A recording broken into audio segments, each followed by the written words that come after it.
This is a full reading of my Hindenburg essay, considered an audiobook. Topic summary. The collapse of the Zeppelin industry had many negative par influences, including major calamities, industrial setbacks, economic depressions, and much more.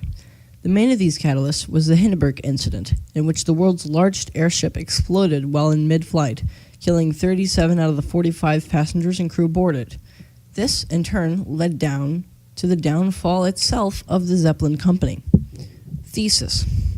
I believe that the airships of the 1920s collapsed an industry because of a primary catalyst, the Hindenburg incident, and subsequent airships were halted because of many other negative accommodations that journalists were keen to brag about. All of these factors led to the bankruptcy of the Zeppelin company and the decline of the airships. Introduction. A behemoth, a flying cruise ship, a pious hotel that gently floats through the clouds, a Titanic in the sky, around 925 feet in length, moving at great speeds of over 85 miles an hour, across great distances of thousands of miles. A Hindenburg, as it is called. The Hindenburg really did exist, and with these exact same statistical points of information. If those figures didn't impress you, imagine all this happening in the 1920s. This is a phenomena of the sky in classical retro-future artworks from the 50s. It is a bag of air the size of a small city floating in the sky. The transportation of the future, it is. Or rather, was.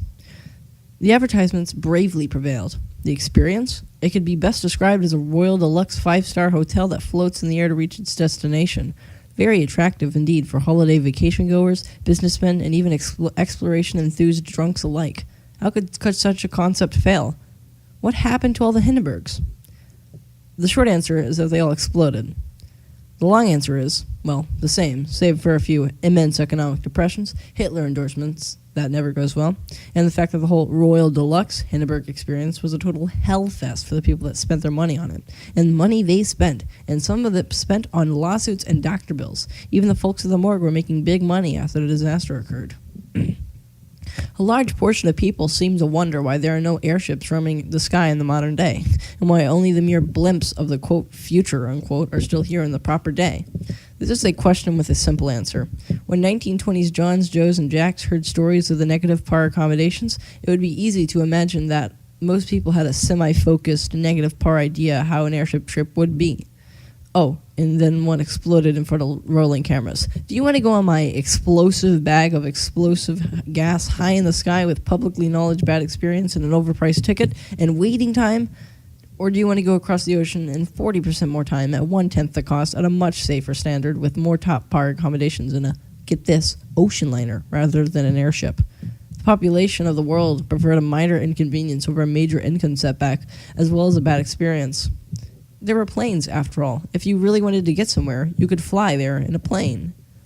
And also, if unluckily enough for you, the passenger in your flight brought aboard a mummy with an ancient curse, what happens next is obvious. The prospect of a disaster was dissuading for most. You could burn alive in a horrible explosion with no way to survive or seek in-flight help. If this was the case, why did people even test their luck on these malevolent malfunctionist mega machines? They were, in truth, twice as fast as any old steamship. That came at a cost, however. It was horrible. You had a significant and not totally unignorable chance of death. It was horrible. You would be mortgaging your house to afford a portion of your ticket. It was horrible. You would be able to hear your neighbors in your room for the next 4 rooms over because the walls had to be made out of styrofoam. It's horrible. Did I mention how horrible it was? To be considering all of this information while you wait to buy airship tickets is not a good time to hear the big news of the day. The Hindenburg exploded in a deadly, unpreventable fire. Yikes. In order to go into every detail on every aspect that ruined the Hindenburg experience and ultimately why the Zeppelin company collapsed, one would have to write a semi-solid academia-grade paper on the subject, which would involve lots of researching, one being inundated with writing and minister scheduling, all of that. Presented beyond this point is a semi-solid academia-grade background of the airships. Background information. Zeppelin airships are truly a sight to behold. The great Hindenburgs had a long-lasting reign over air travel throughout the Roaring Twenties. They were designed originally by Frederick von Zeppelin in the late 1890s. They were incredibly large masses of hydrogen contained within humongous oval-shaped covers of fabric, supported by a rigid steel truss frame. They often totaled well over 600 feet in length. The Hindenburg itself was 945 feet in length, or 4 times the length of a Boeing 747 jumbo jet. Frederick thought about patenting his idea at first. He didn't really believe the idea would be taken seriously by investors. After he noticed that the Wright brothers had made a working biplane in 1904, he knew that public flying machines would be put into the public eye. In 1900, he patented a design and tested a model of the rigid airship that was around 40 feet in length. Needless to say, it did not float. Still determined, he reused the parts from his old LZ-1 airship to build a new, better one. The LZ-2 made its first successful flight of an airship in 1906. It didn't go as far as Frederick intended, but he made it certain improvement. 13 failed models later, he unveiled his first working prototype. The LZ-7 Deutschland made its first successful flight in 1910 and its fifth in 1911. Frederick had finally made a working rigid airship. It could cross the Atlantic in 3 days. The airship passengers along this journey were presumably mocking the ocean liners on their 9 to 10 days crawl across the sea. Unlike ocean liners, it could dock anywhere in the land part of the planet, while ships could only go to where there is water. All of this, combined with the immense luxury of flying, something that was essentially unheard of in the early 1920s, made the LZ-7 Deutschland highly favorable. 10 years after the era of LZ-7, a new revolution in air travel was born. The Hindenburg made its first voyage from Germany to the States in 1936. It was 945 feet in length and 230 feet wide. It carried 95 people, 50 passengers, and 45 crew members, and was powered by 4 turbines located on the sides of the airship. It was incredible. The leader of Germany, whom the airship was named for, also very much liked the concept of a rigid flying airship. But what went wrong is that Adolf Hitler also very much liked them. Very much. So much, in fact, he ordered that all Zeppelins must have the Nazi swastika painted on the tail fins, or the ship's tail fins. The public didn't exactly like this decision, but they really had no reason to care about it. But then, one day, everything changed. After 65 successful voyages, the incident was practically inevitable. The date is May 6, 1937. Hindenburg has just suddenly burst into flames while fully loaded with passengers. Nobody knows what really caused the explosion. Some say that a stray ember from a cigarette went into a ventilation shaft. Some say that the wool material caused a buildup of static electricity, which resulted in an electric shock. While these theories are credible, we know that the Hindenburg was completely destroyed because of the fire. Of the 45 passengers on board, 36 died. The fall and flaming of the Hindenburg was all captured in film. Television hosts, newspapers, radio shows, everywhere were the pictures of the burning Hindenburg. As you can imagine, the public were not at all interested in flying in an airship anymore.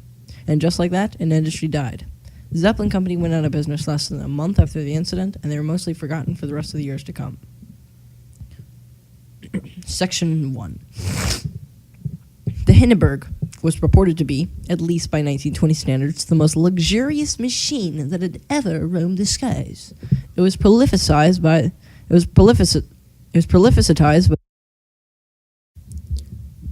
The Hindenburg was purported to be, at least by 1920 standards, to be the most luxurious machine that had ever roamed the skies. It was prolificized by the journal print of the era, and the stories of spitting on mere mongrels from 1,400 or so metric feet in the sky, smoking a beautiful quality stogie, enjoying the lovely, soothing, delicious piano music, all the while parsing that shiny, bright, beautiful, lovely, amazing, delightful Merlot glass in your left hand wooed the masses into purchasing a ticket. Who needed to go to Germany anyways? People surely were just in for the romantic and incredible experience, as it was, indeed, the pinnacle of luxury. Why else would the tickets cost such a fine price? But the claims of Hindenburg's fable had faded. The Hindenburg advertised itself as a luxury, amazing 5-star deluxe royal experience and delivered a subpar 20-hour cattle haul from Frankfurt to Trenton. Have you ever noticed how little of Hindenburg's accommodations are advertised? The reason for not loudly and clearly emphasizing how Hindenburg had private suites with well-fitted sheets, royal beds, nice shreds, private bathroom with hanging murals is simple. They didn't have any such accommodations of that scale to begin with. The true condition? The walls were essentially pillows. A layer of styrofoam 4 inches thick, covered with a paper-thin, low-ply canvas stitch and 1/2 inch of thick cotton fabric, sheathed by simple goldbeater skin, which is a special type of leather made from the blood vessels of cows.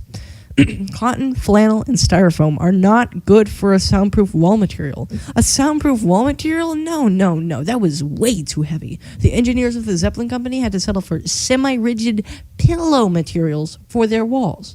Depending on the kind of sweet neighbors you had at night, you'd either hear snoring, coughing, or that. What about the beds? Surely those made up for the so-called walls of pillow. What were these wealthy travelers getting in terms of beds? Well, a folded bunk bed rested upon grated wrought iron, which often rusted and was reported unsafe. The wooden frame of the bed was replaced with a foam material cushion covered in lavish, bleached leather pelts and topped with a single red cotton wool sheet. Oh, and one swab cotton stenchioned cloth-filled pillow encased in a leather skin. These beds rested directly upon grated iron springs and often squeaked under the slightest of motions. The mattress from the top to bottom was only 4.5 inches tall. Beneath that, creaky, rusted, decaying, tetanusized, unclean metal coils. Or, if you're unlucky enough to get a dilapidated suite, your bed would rest upon just the wrought iron structures and structural beams that often damaged the spines of anybody who dared to rest upon them. Yikes. Well, at least I can use my own bathroom, right? I mean, they didn't mention bathrooms in the actual advertisement for the Hindenburg, but they didn't mention that they didn't have bathrooms, so surely each suite has its own amazing toiletry. Yes? Actually, no. There was one bathroom with 3 toilets. That was it. 3 toilets served 70 passengers. In between usage, toilets took over 5 minutes to properly flush. Accidents probably were common. And for hygiene, one single shower, which the amount of water that pours from its showerhead could best be described as cute and timid. Aww. The weight of water added up exponentially. You need water for drinking, showering, flushing, washing, hydraulics, coolants, heaters, refrigerators, dishwashing, and so much more. In terms of priority, alcoholic beverages were topped. A drunk man will not notice he's in a dunk situation. It sells tickets, even if the general experience was totally inadequate. Those advertisements were totally a scam, too. Totally. And many people came to learn that. From these accommodations, you may be thinking, is nothing sacred? The answer to that question is yes, nothing was sacred to the engineers of the Zeppelin Company. Nothing except for money and profit and corner cutting and flop hits. Section 2. Perhaps the beds were just a settlement. There was, advertised on the Times Square poster, many cocktail lounges. It was a get drunk, get going, get there, get home mission. And it was safe, too. Right? Safe? No, it was not safe, actually. It was highly dangerous to work on the Hindenburg. Cases resurfaced in the 1940s and in the 1970s about cancer and mesothelioma risks that were ignored on board the Hindenburg. Asbestos-plied dusted croft and the starboard stagnar, as one retiree called it, all impacted the safety of the workers. These were people, not robotic servants. They breathed in these horrible substances in their work. And when the crew was off hours, where did they go? To enjoy the lounges that the crew had enjoyed and fell asleep from. You might begin to see where this is going. The engineering crew, who had sicknesses, asbestos dust, and sometimes worse, sat next to the meal preppers, the bartenders, and the cocktail concierge. And the whole crew would get contaminated with this asbestos. They were contaminated with these horrible lung-degrading dusts. And when morning came and people ordered their breakfast, presumably hung over from the previous night, and their innocence betrayed and their health offended. All without their knowing, asbestos-related lung diseases were rampant among both crew and passengers. When the sickness spread the food, disasters happened. Not disasters because they were deadly, disasters because they were ignored. Out of sight, out of mind. Investigators recently uncovered that the Zeppelin Company proved the existence of the faults that these were deadly denizens, and they were ignored. Later lawsuits were unable to be filed. The Zeppelin Company no longer existed, and mesothelioma still did. What could be done? Nothing. When a smoker's cough of emphysema began to rampanticize the passengers, stories of drunken accidents, nightmares of suicides all made the LZH craft seem like a nightmare. It wasn't too bad, but journalists were sensationalists. They wrote what they sold. Guess what sold? Section 3. The Hindenburg can be well established as a bad experience overall. The tales of triumph were no longer. The cost as outweighing the benefits.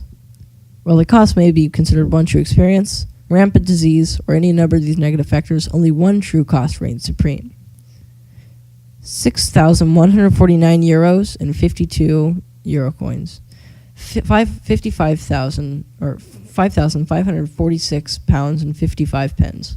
$7,254.29. A $7,000 ticket. You would have your income set back, your mortgages sold, your home sold, your car sold, your children's college funds spent, your life savings evaporated, your emergency fund drained, your wealth reserve siphoned, your bank account vanished. And if you did all this, right, a normal person wouldn't even be able to afford the modern cost of $50,000 for a round-trip flight. During the clutch plague, during the pre-front of World War II, this was unacceptable. $50,000 for a peasant's horrible, disgusting military prison bed, no showers, gross beer, rotten food, stale bread, broken glass, noisy nights, loud thundering piston engines, constant turning, and all the while having a substantial chance of death is not a valid price. If anything, all the problems with the Hindenburg would not include death. The sweet release of death would actually be better than the living hell of disaster. The Hindenburg was majorly flawed. Totally scammy, scummy, scary, scaly, scantily, scotly, and skiddily scat and nomad. It was a ripoff, really bad. And they paid the equivalent of $50,000 to experience that? A ripoff. After this is proven to be true, you can probably know that the Hindenburg was not at all a very enjoyable experience to ride on. Maybe you know more about the Hindenburg and that this has completely changed your opinion on the Hindenburg's existence as a whole. But still, I have a nagging feeling in the back of my mind. Today we do have blimps, but I don't like blimps. They're not Zeppelins. Goodyear, goodbye. What happened to all my Zeppelins? And I want them back. This story was written by Preston Slater and written in Microsoft Office 2007, which is better than Microsoft Office 2016.